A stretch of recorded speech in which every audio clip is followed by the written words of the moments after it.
Plus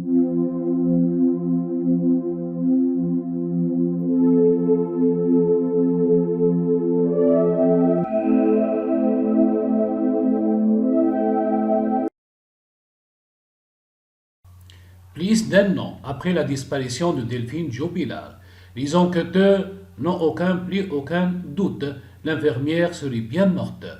Et alors que des fouilles sont actuellement organisées pour retrouver le corps de la jeune femme, un nouvel élément pourrait bien faire pencher la balance, comme le révèle le Parisien vendredi 28 janvier 2022.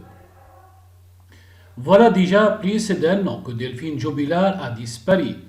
Et si son ex-mari Sédic Jobilard demeure le suspect numéro un de cette enquête, les enquêteurs tentent toujours de retrouver le corps de la jeune femme.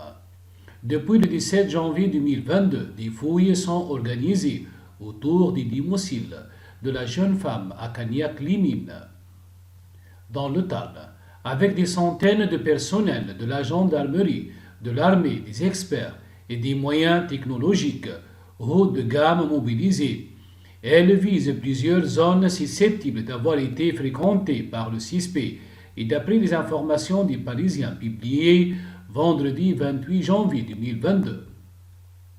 Les enquêteurs disposeraient désormais de nouveaux éléments pour faciliter ces fouilles. L'historique de la géolocalisation des téléphones portables de Sédic Jobilard. C'est grâce aux autorités américaines que les juges d'instruction ont obtenu des données associées à son compte Gmail de Sédic Jobilard. Celles-ci référencent notamment les déplacements effectués par le mari de l'infirmière les semaines précédant sa disparition.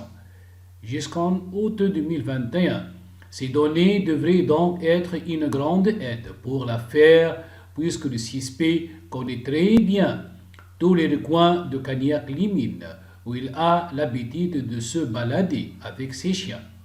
De plus, il est également réputé pour être addict à son téléphone, notamment pour jouer à des jeux vidéo ou surfer sur des sites de rencontres.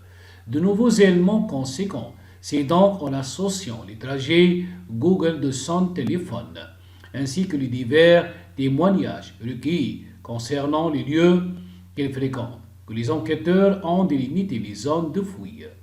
Des informations qui viennent appuyer les propos de Sédic Jobilard, qui avait lui-même conseillé aux enquêteurs de chercher dans sa ville lors de sa garde à vue. Les secteurs de recherche s'étendent du domicile de la famille Jobilard jusqu'à la ferme qui abrite lieu où aurait être enterré Delphine Jobilard d'après son mari, comme il l'aurait affirmé à son co-détenu, surnommé Marco. Pour rappel, Sédic Jobilard, le suspect numéro dans cette affaire, est présumé innocent jusqu'à l'issue de l'enquête.